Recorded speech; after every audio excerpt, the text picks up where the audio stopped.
Assalamualaikum warahmatullahi wabarakatuh. Alhamdulillahirabbil alamin, asyhadu alla ilaha illallah wa asyhadu anna Muhammadan abduhu wa rasuluh. Allahumma shalli ala sayyidina Muhammad wa ala ali sayyidina Muhammad. Ya ayyuhalladzina amanu taqullaha haqqa tuqatih wa la tamutunna illa wa antum muslimun. Subhanaka la ilma lana illa ma 'allamtana innaka antal alimul hakim. Rabbi shrah li sadri wa yassir li amri wahlul 'uqdatam min lisani yafqahu qawli. Amma ba'd.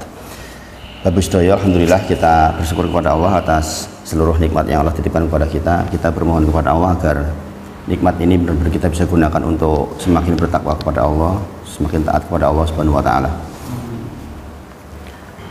Pagi ini kita insya Allah melanjutkan masih di Muqaddimah yang kedua nih, insya Allah. Kemarin sudah sampai ke bagian yang Asaniyah, sudah dibacakan oleh Mas Denny kemarin, insya Allah. Juga sudah saya kirimkan ke Mas Denny tentang redaksi doa untuk menghilangkan atau terhindar dari kesyirikan, insya Allah. Mudah-mudahan nanti bisa diamalkan, insya Allah.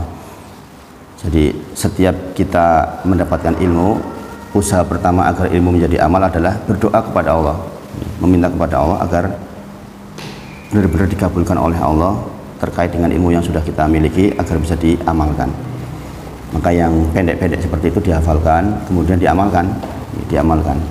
Jadi kalau dengan berdoa, salah satu doanya harus itu gitu, karena sebagaimana dikatakan kemarin, berkata Ibrahim At-Taimi rahimahullah ta'ala, seorang ulama salaf, man ya'manil bala ba'da Ibrahim, sinten ingkang merasa bisa selamat dari bala setelah Ibrahim berdoa, Rabbi wajnubni wa baniya ana a'budal asnam. Kenapa? Nanti setelah kita membahas Muqaddimah kedua, kita akan tahu tentang kisahnya Ibrahim alaihissalam. Jadi di sini diangkat tentang milahnya Ibrahim. Mengapa? Karena Ibrahim itu dikenal sebagai bapaknya para anbiya.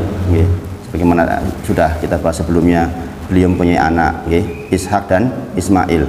Dari Ishak terus sampai Nabi Isa alaihissalam. Dari Ismail penutup para nabi, khatimul anbiya, Nabi Muhammad Shallallahu alaihi wasallam. Maka tauhid itu yang paling istilahnya dikatakan sebagai bapaknya tauhid itu ya beliau itu. Itu saja masih berdoa apa? Rabbi wajnubni wa baniya anak budal asnam. Ya Allah, saya mohon kepadamu agar aku dan keturunanku terhindar dari penyembahan kepada berhala. Ini juga sekaligus ada faedah besar. Kenapa kata-katanya Rabbi wajnubni? Jadi kalau berdoa itu diri sendiri dulu, saya dulu. Sebelum jangan mendoakan orang lain, itu meminta keselamatan untuk diri sendiri dulu. Jangan seperti lilin yang dia memberi terang kepada lingkungan, dia sendiri terbakar. Jadi sebelum kita mendoakan seluruh orang lain, keluarga kita, itu kita harus mendoakan diri sendiri dulu selamat. Di sini bahasanya Robbi, ya Allah, wajnubni, ini itu saya, wajnubni. Baru kemudian wabaniya, keturunan saya, ana abudal asnam, dari penyembahan kepada berhala. Nah itu faedah yang besar. Jadi kalau di dalam syariat kita berlaku seperti lilin itu keliru.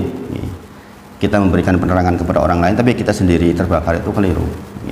Makanya dalam doa pun adabnya seperti itu. Kemudian doanya Abu Bakar yang saya sudah share ke Mas Denny, Allahumma inni a'udzubika an usyrika bika wa ana a'lam. Ya Allah, saya mohon saya berlindung kepada Engkau dari an usyrika bika, dari kesyirikan kepadamu, wa ana a'lam, sementara saya tahu. Jadi kan mungkin sebagian sudah tahu tentang syirik, kemudian kok kita masih melakukan. Contohnya misalnya seseorang pasang molo misalnya, kemudian dia menyembelih ayam cemani untuk keselamatan, itu kan syirik. Itu syirik itu. Dan itu syirik akbar, itu bukan syirik kecil. Kalau kita meninggal dalam kondisi keadaan seperti itu, kita masuk neraka jahanam selama-lamanya nggak keluar. Na'udzubillah wa na'udzubillah min dzalik. Maka kita berlindung kepada Allah supaya kita dibimbing hati kita agar tidak melakukan itu. Allahumma ini a'udzubika. A'udzubika itu berarti minta pertolongan, kita berlindung kepada Allah.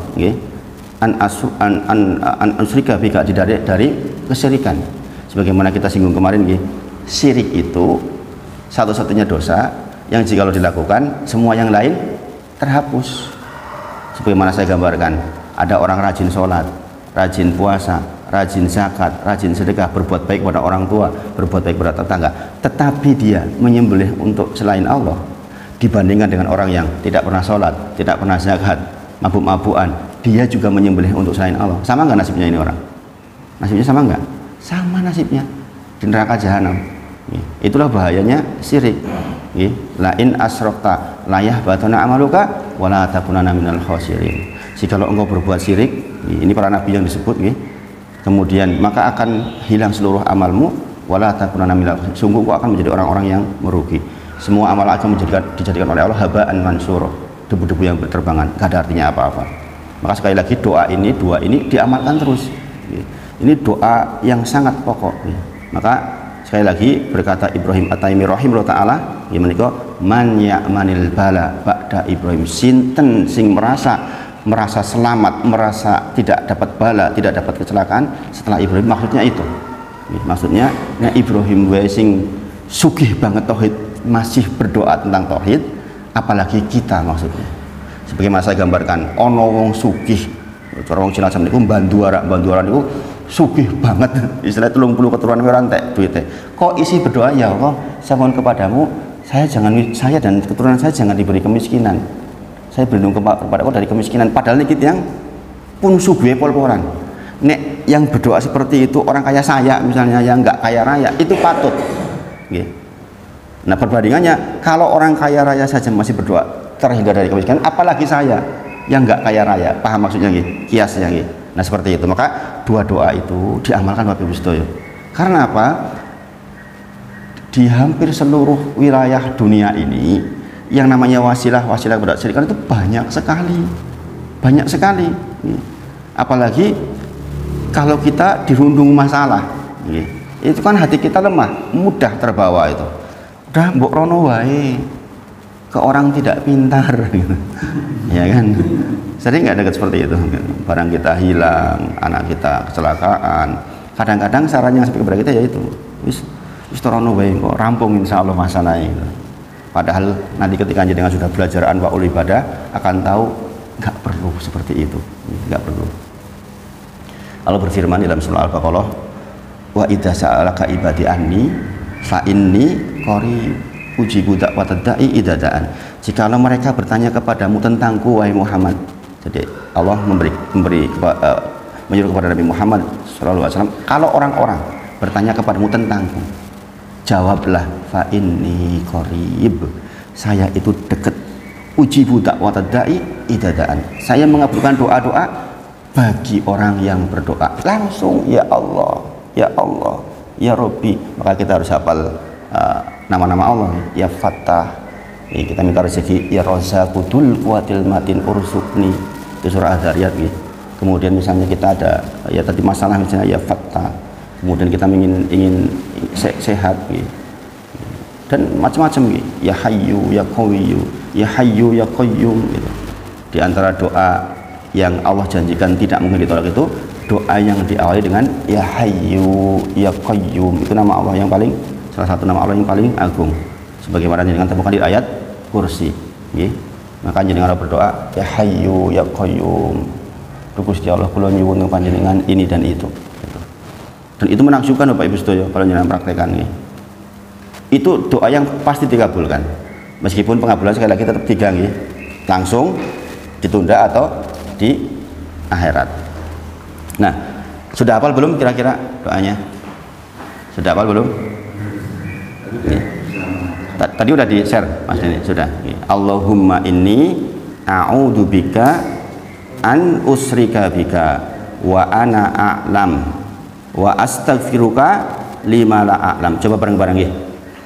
Allahumma inni a'udzubika an usrika bika wa ana a'lam wa astaghfiruka lima la a'lam. Itu yang doa yang pertama. Doa yang kedua itu potongan dari ayat 35, Rabbi wajnubni wa baniya ana abudal asnam. Kalau jangan mau lihat di Al-Quran surah Ibrahim ayat ke 35. Nah mudah-mudahan itu bisa diamalkan Bapak Ibu sedaya, bisa diamalkan dan minta kepada Allah supaya bisa mengamalkan, Ini kita sedang mencari keselamatan dunia akhirat, nggak main-main.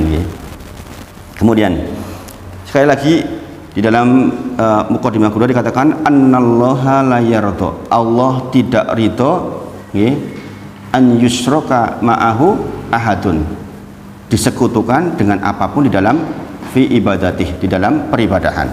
Nah, Bapak Ibu sedaya, sekarang apa sih definisi syirik? Apa definisi syirik? Kalau jenengan ditanya syirik niku nopo, jawablah begini. Ini juga penting jenengan garis tebali nih, supaya jenengan bisa mendefinisikan nanti kalau ketemu di luar iki syirik apa ora toh, nanti jenengan tahu dengan definisi ini. Sebagaimana jenengan ditanya apa toh definisi sholat, kalau jenengan tahu definisinya kan enak. Sholat adalah ibadah yang dimulai dengan takbiratul ihram, diakhiri dengan salam. Itu definisi sholat. Berarti ini orang takbiratul ihramnya ya batal, atau nggak ada salamnya ya batal. Misalnya orang, sebagaimana saya sampaikan dulu, terlambat sudah ruku imamnya, kita langsung ruku, enggak jadi sholatnya. Karena apa? Harus diawali dengan takbiratul ihram. Itu pentingnya paham definisi. Sehingga ketika ketemu soal bisa jawab. Nah, tentang syirik itu artinya Bapak Ibu sedaya, jangan perhatikan betul ini. Taswiyatul makhluk, taswiyat itu menyamakan makhluk bil khaliq, dengan pencipta, atau menyamakan makhluk dengan Allah fi ma huwa min khosaisil khaliq, pada bagian yang sebenarnya itu mutlak miliknya khaliq.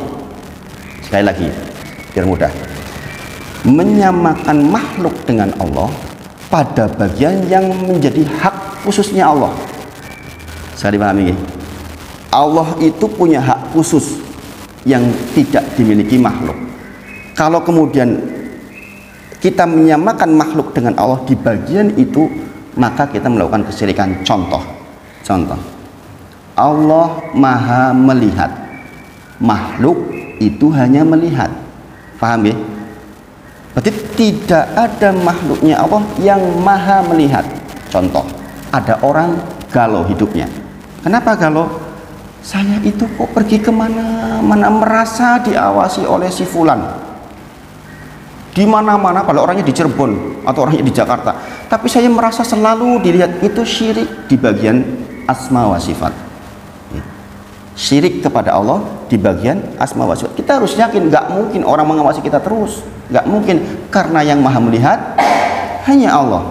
Contoh lain, kita meyakini bahwa ada yang tahu ilmu gaib secara mutlak selain Allah.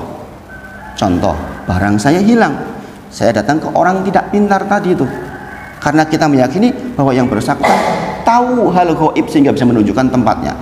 Itu syirik di bagian rububiyah namanya. Syirik di bagian rububiyah, yaitu syirik di dalam masalah mengetahui hal gaib.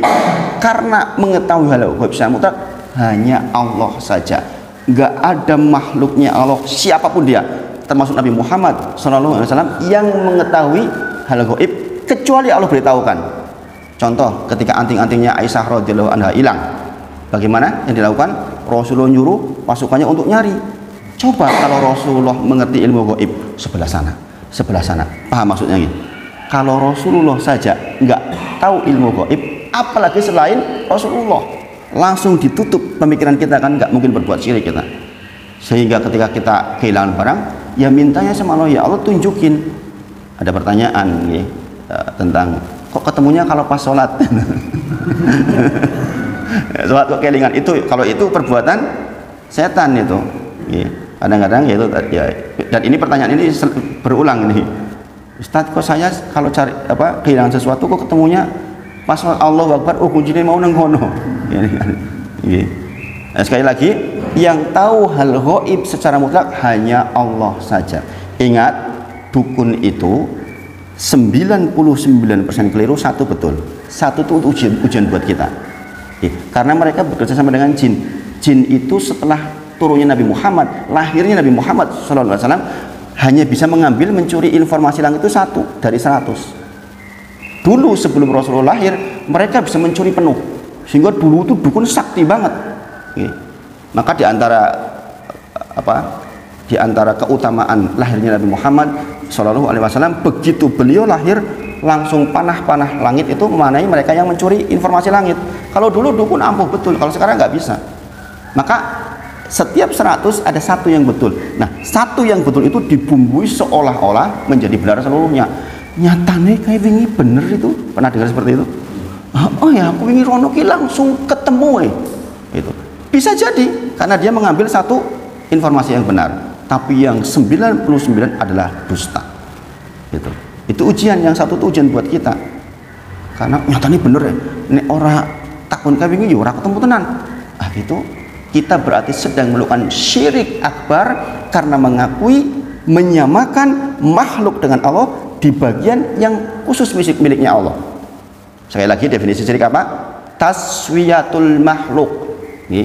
Taswiyatul makhluk, menyamakan makhluk bil itu dengan Khalik yang Maha Pencipta. Pertama itu taswiyatul makhluk bil Khalik, menyamakan makhluk dengan pencipta, fi mahua pada bagian min khosoisil Khalik, pada bagian yang khusus miliknya Khalik. Jadi ini harus dipahami nih. Jadi nanti kalau jenengan bertanya ibadah ini masuk kategori syirik atau bukan, itu ukurannya. Jadi kita harus paham ini, harus paham. Contoh lagi, contoh menyamakan makhluk dengan Allah pada bagian yang miliknya Allah saja. Contoh, Allah Maha Mengatur. Yang Maha Mengatur siapa? Allah.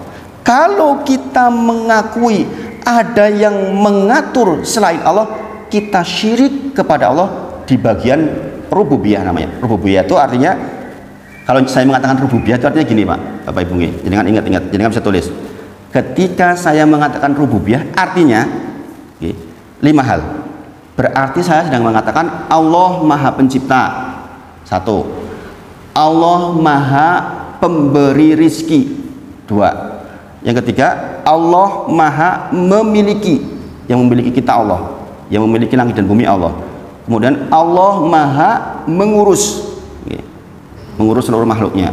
Kemudian Allah Maha Mengatur. Sudah ditulis Jadi kalau saya mengatakan rububiyah, artinya saya sedang mengatakan Allah menciptakan, Allah memberikan rezeki, Allah memiliki, Allah mengurus, Allah mengatur. Kalau kita meyakini ada yang maha mengatur selain Allah, maka kita sedang syirik akbar di bagian rububiyah. Contoh, kita meyakini ada yang mengatur laut selain Allah, ada yang bisa mengendalikan laut. Kalau nggak diberi sesaji laut itu ngamuk karena penunggunya marah, maka kita syirik akbar di bagian rububiyah. Kalau kita meninggal dalam kondisi kepercayaan seperti itu, sholat panjenengan hilang, haji panjenengan hilang, semuanya hilang, nggak terpakai. Sebagaimana gambaran 2 orang tadi. Na'udzubillah summa na'udzubillah min dzalik. Kenapa? Karena kita menyamakan makhluk dengan Allah di bagian rububiyah. Jenengan meyakini bahwa gunung itu ada yang maha mengatur di sana. Kalau saya nggak berikan sesajen untuk nanti dia ngamuk, maka akan meletus gunung itu kita sedang syirik akbar di bagian rububiyah. Saya dipahami Bapak Ibu Saudara. Betapa pentingnya kita paham ini. Betapa pentingnya kita paham ini. Sebagaimana saya gambarkan tadi, 2 orang, satunya sholatnya betul, puasanya betul, hajinya betul, sedekahnya betul, berbuat baik pada orang betul, bertetangga betul, tetapi dia melakukan kesyirikan satu saja, kemudian dia meninggal belum bertobat, dia di neraka jahanam selama-lamanya. Makanya Rasulullah Muhammad SAW 13 tahun itu hanya bahas ini. Makanya dakwah yang betul itu harus memulai dari persoalan tauhid dan syirik. Dan Bapak Ibu Sedaya, kalau jenengan mau menimbang keimanan panjenengan, di antara ukuran pertama adalah timbanglah seberapa takut hati kita kepada kesyirikan. Semakin tinggi iman kita, semakin tinggi pula kita kepada takut kepada syirik. Kalau kita bermudah-mudahan dengan sesuatu yang menjadi wasilah kesyirikan, berarti iman kita sangat rendah. Bayang Bapak Ibu Sedoyo, kita memenuhi hak makhluk saja tenanan gitu. Kita memenuhi hak makhluk tenanan, menghormati Pak Duku, menghormati Pak Lurah, menghormati Pak Jokowi, tenanan banget itu. Nah, adab kita dengan Allah itu adalah kita seorang hamba berhubungan dengan Rob kita, hamba menyembah kepada Rob. Sementara syirik adalah kebalikannya, mengambil haknya Allah yang harusnya diibadahi, kemudian hak itu diberikan kepada orang lain, maka dosanya sangat besar. Dosanya sangat besar, sangat dipahami, sangat dipahami. Jadi sekali lagi, kalau jenengan ditanya apa toh definisi syirik? Syirik adalah taswiyatul makhluk, menyamakan makhluk bil khaliq, dengan pencipta, fi ma huwa min khosaisil khaliq, pada bagian yang itu sebenarnya hanya mutlak miliknya khaliq. Nah, ini penjabarannya sangat banyak, contoh-contohnya sangat banyak. Nanti insya Allah sambil jalan kita bahas. Kemudian kita harus takut kepada syirik dengan beberapa alasan. Yang pertama adalah seluruh amal kita hilang jikalau kita mati di dalam membawa kesyirikan.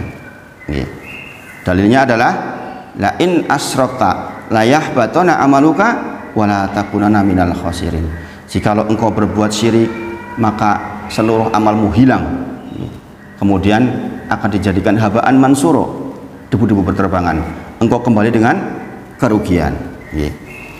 Kemudian yang kedua,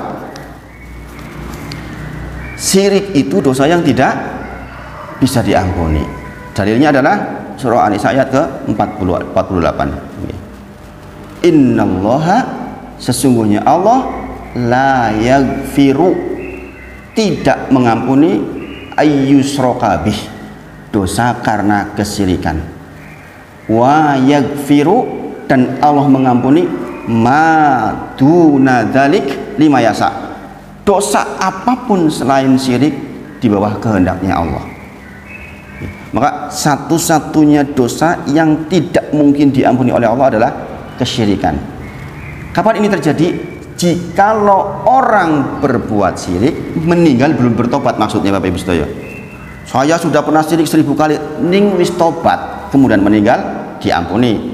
Maksud tidak diampuni adalah jenengan meninggal membawa dosa syirik, maksudnya.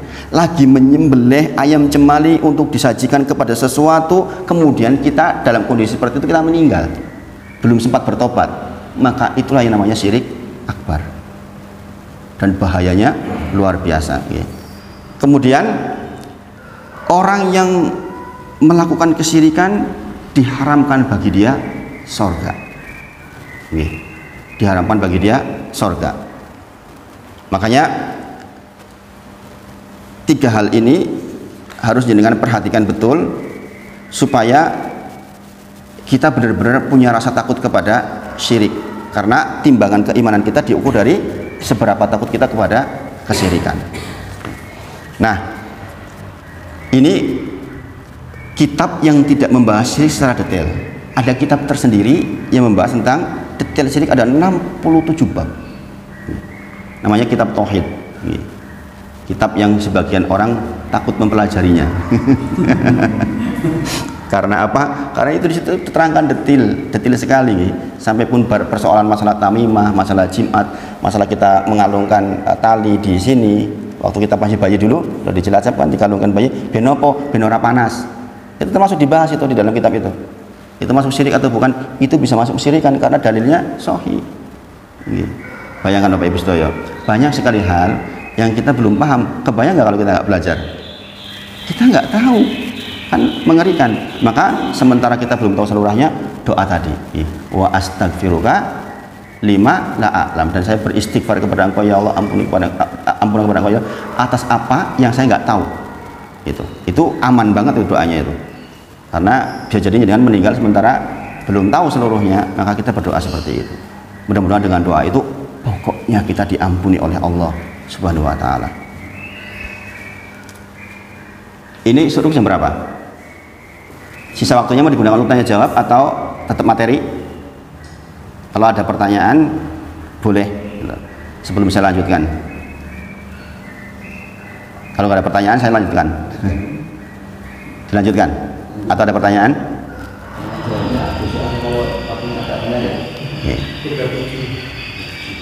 Ya, tujuh nanti sampai 45-an ya.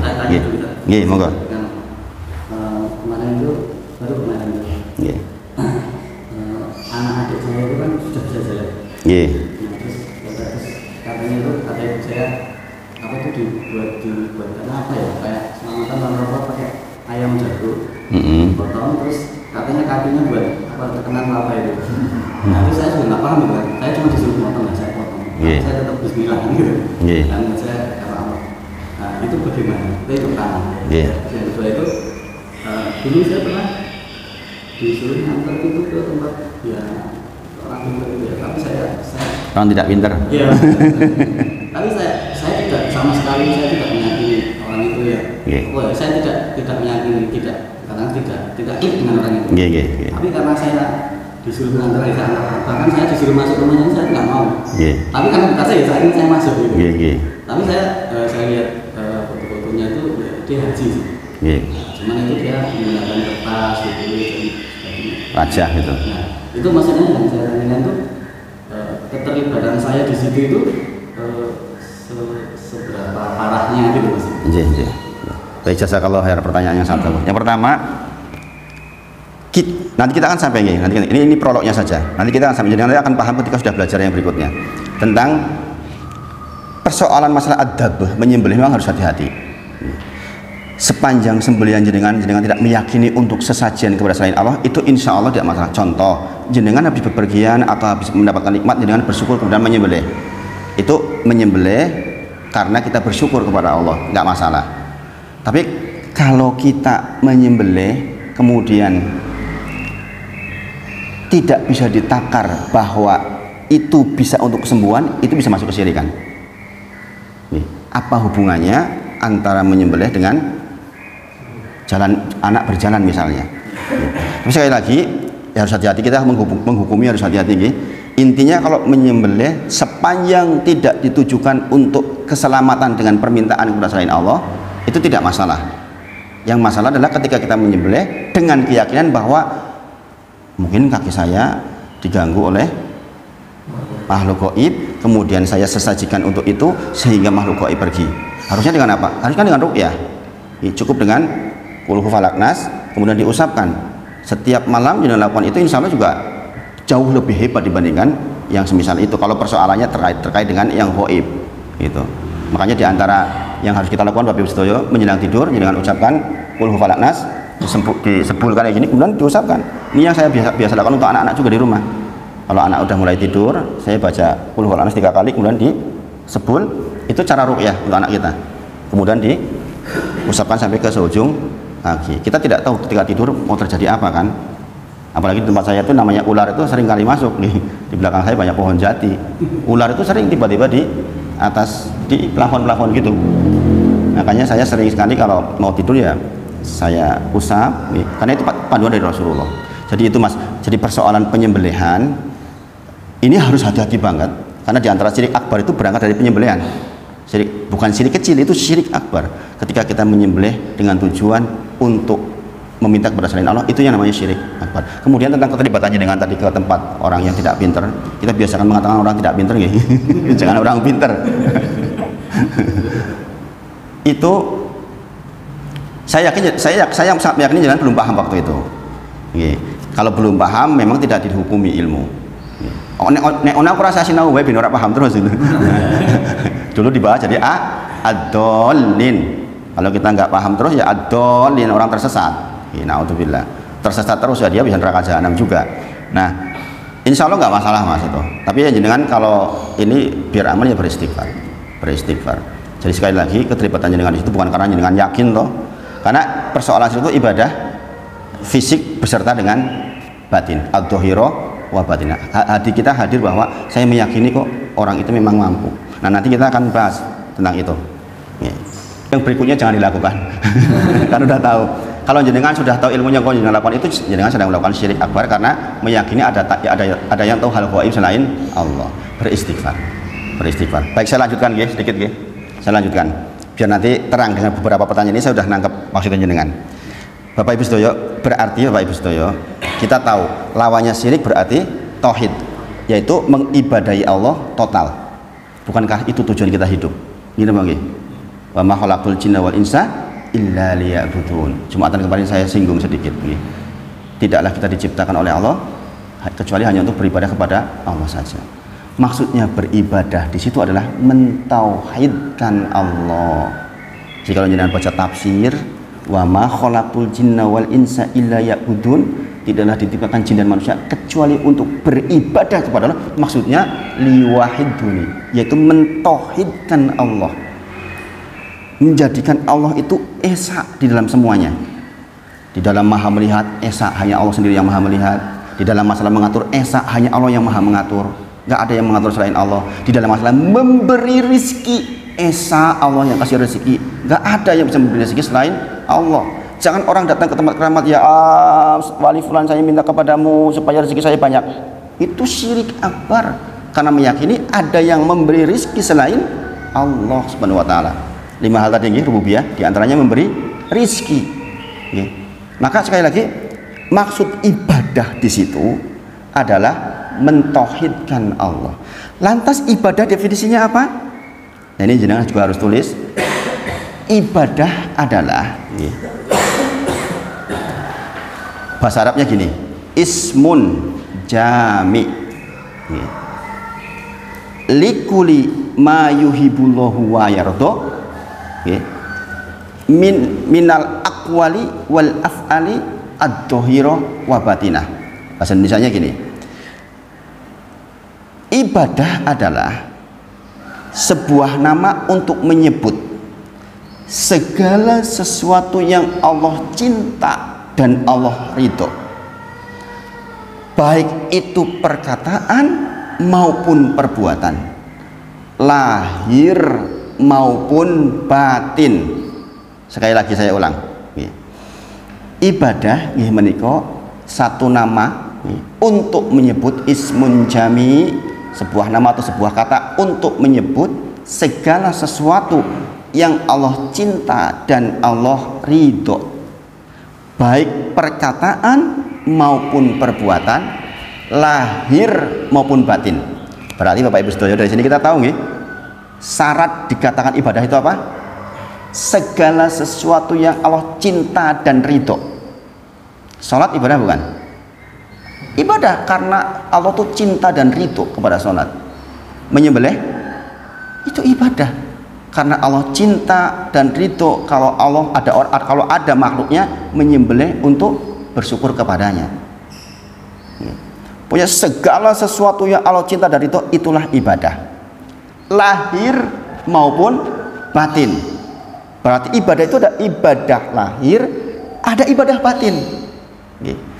Ibadah lahir terkumpul di dalam rukun Islam, syahadat, sholat, segala sesuatu yang sifatnya lahir ketok itu dinamai dengan ibadah Islam. Makanya rukun Islam itu semuanya terkait dengan dohir. Kalau jangan pelajari, gini apa nggih? Coba apa saja rukun Islam?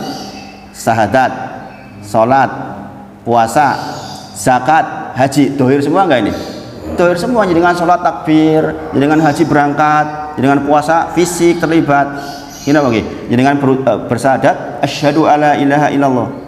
Sementara juga ada ibadah batin, itu terkumpul di dalam rukun iman. Antuk minabillahi, engkau percaya. Waduh, percaya itu apa tuh? Hati kan yang percaya. Gini apa nggih? Ada 6 nggih. Antuk minabillahi wa malaikatihi wa kutubihi wa rusulihi wal yaumil akhir, antuk minabil qadari khairihi wa syarrih. Rukun iman. Jadi semua terkumpul di rukun iman.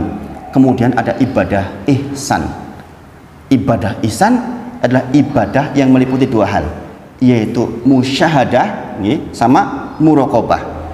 Musyahadah itu kita beribadah itu tadi Islam dan iman, seolah-olah kita melihat Allah.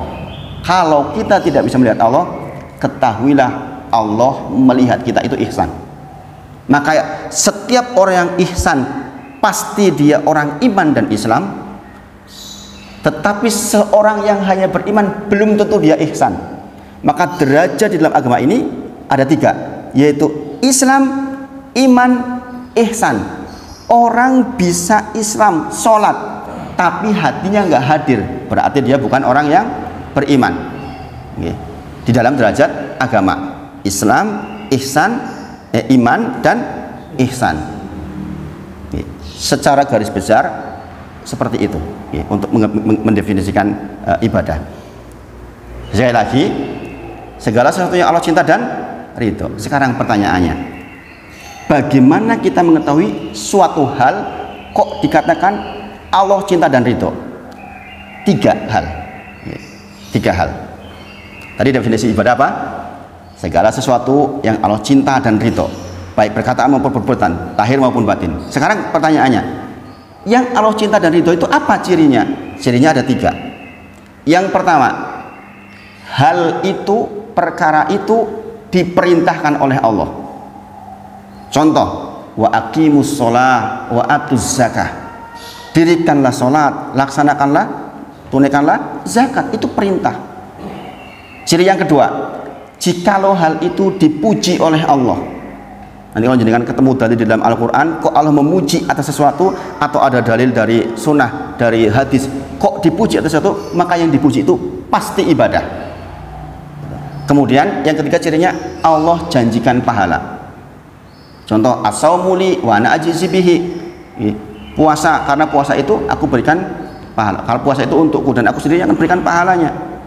Segala sesuatu yang dijanjikan pahala pasti itu ibadah. Jadi cirinya Allah cinta dari itu 3 itu. 3 itu. Jadi sekali lagi, kalau perkara itu terkategorikan ibadah, kaidahnya, hukum asalnya adalah hanya diberikan kepada Allah saja. Kalau diberikan kepada selain Allah, berarti taswiyatul makhluk bil khaliq. Kita sedang menyamakan makhluk dengan pencipta. Itu yang namanya syirik. Bapak Ibu sedoyo, ini keterangan insya Allah sudah sangat terang benderang, langsung bisa paham. Mudah-mudahan Allah berkahi pertemuan kita pagi ini, dan mudah-mudahan di pertemuan ke depan kita bisa membahas lebih jauh lagi tentang hal ini. Karena di beberapa masjid ada yang DKM-nya minta gini, untuk bagian ini Ustadz 10-15 kali pertemuan nggak apa-apa, khusus bab ini. Nanti karena rampung-rampung, babnya memang khusus tersendiri di kitab tersendiri, insya Allah. Kita akhir dengan kafaratul majelis sebelum saya kembalikan ke Mas Denny. Subhanakallahumma wa bihamdika asyhadu an la ilaha illa anta astaghfiruka wa atubu ilaik. Wa akhiru da'wana alhamdulillahirabbil alamin. Assalamualaikum warahmatullahi wabarakatuh. Kula kondurakan Mas Denny.